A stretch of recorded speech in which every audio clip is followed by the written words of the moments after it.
எங்கே போகிறாரு? அங்கே போகிறாரு. 7வது வசனம். படிங்க.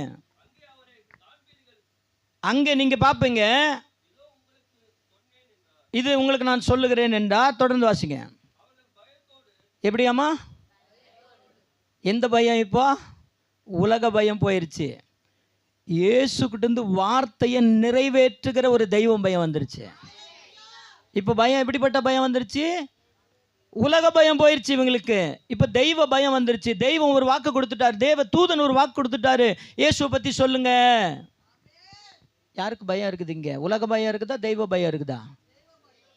தெய்வ பயம் இருந்தால் இயேசுவை பற்றி சொல்லுவீங்க. சொல்கிறதுக்கு நீங்கள் சீக்கிரமாய் விரைந்து போவீங்க. அல்லேலூயா சொல்லுங்க. உண்மையாலுமே உலக பயம் இருந்துச்சுன்னா இயேசுவை பற்றி நீங்கள் பேசவே மாட்டீங்க, யாருக்கிட்டையும் பேச மாட்டீங்க.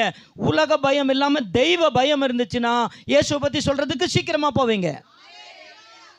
புரியுதா உங்களுக்கு? யாரெல்லாம் இயேசுவை பற்றி இது வரைக்கும் பேசலையோ அவங்கக்கிட்ட நிறைய உலக பயம் இருக்கும். உலகத்தை குறித்து, தன்னுடைய வாழ்க்கை குறித்து, எதிர்கால வாழ்க்கை குறித்து, குடும்பத்தை குறித்து, கணவனை குறித்து, மனைவி குறித்து, பிள்ளைங்களை குறித்து, வேலை விஷயத்தை குறித்து, ஐயோ எப்படி வாழ போகிறோமோ தெரியலையே, எப்படி பிழைக்க போகிறோமோ தெரியலையே, என்ன நடக்க போதோ தெரியலையே, எனக்கு வேறு வியாதியாக இருக்குதே, பலவீனமாக இருக்குதே, இதை குறித்தே பயந்துக்கிட்டு இருப்பாங்க. இயேசுவை பற்றி பேச முடியாது.